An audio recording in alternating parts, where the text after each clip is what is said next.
Hi everyone, Colleen here, and welcome back to Got Balls. Today I'm going to talk about my lickety split. My tongue has been through a lot since my onset almost 18 months ago. In March of 2019, my tongue felt thick. I had a hard time moving it around, and it was causing me to have my slurred speech, my first symptom. This, in hindsight, we realized that was a pretty common thing for the onset of bulbar ALS.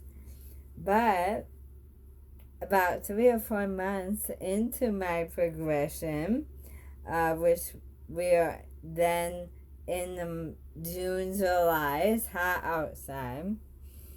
I love an icy cold drink, especially after doing some yard work. So I had my icy cold drink, but it was not as refreshing as I want it to be. This is strange. After a few days, I come to realize that the middle of my tongue was not able to feel the coldness of the ice. I was able to put a popsicle on my tongue and it would melt before I even felt the coldness on my tongue. Now I could feel on my cheeks, which allowed me to know something cold was in there, but my drinks were not as refreshing as they used to be. A year later, I'm still not able to feel the coldness on the middle of my tongue. The hotness, I can feel the hotness. Which nowadays is a little bit of a problem because when I have something too hot on my tongue, I'm not able to move my tongue. Excuse me.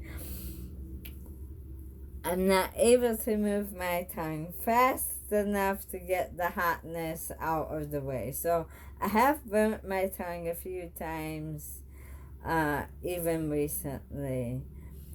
So my poor tongue. A year ago, within the first 6 months of my progression, I bit my tongue quite a bit. Also something that is normal with people with the bulbar ALS. To me, I felt like my tongue was looking like ground beef. It was not fun. Getting into the 8 to 9 month time frame, that's when the speech pathologist noticed a twitching in my tongue. I actually took some video of it and it is posted on my channel.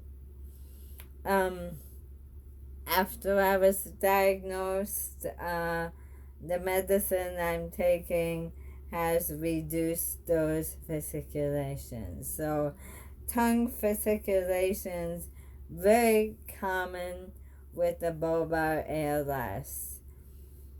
But in February, almost a year after onset, I had another revelation.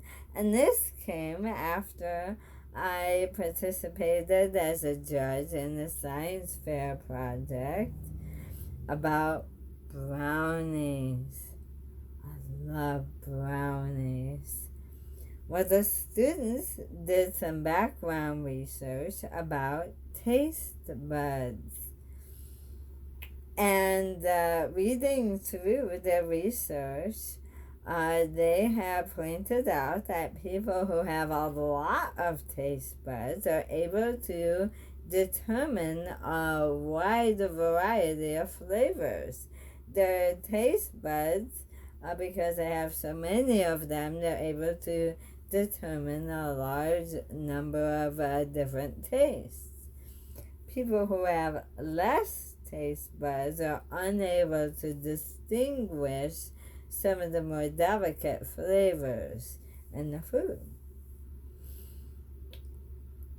I thought to myself, you know what? It's been a long time since I complained about so-and-so's coffee.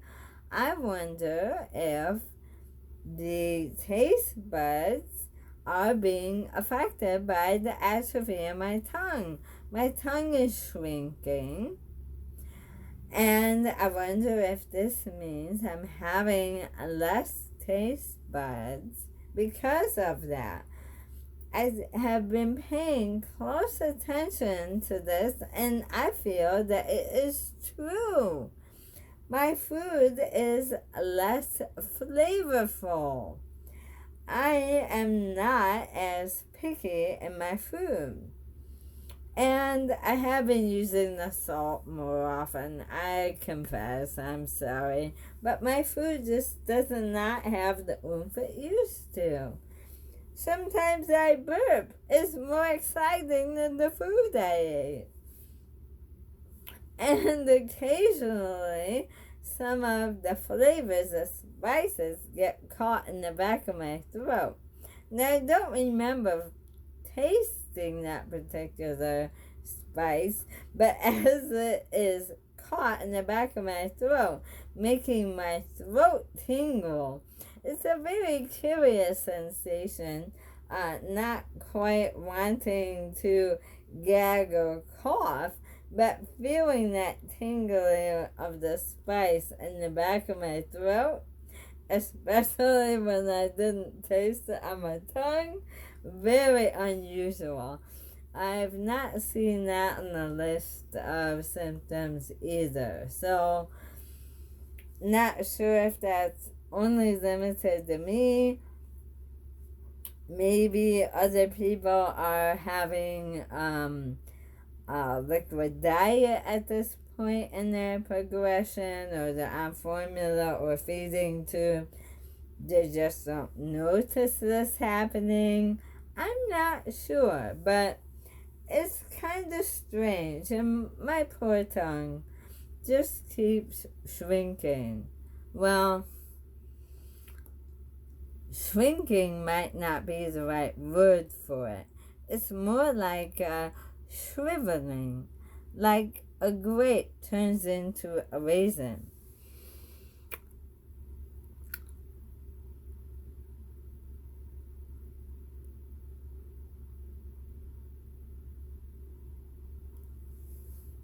Not sure if the camera was focused there.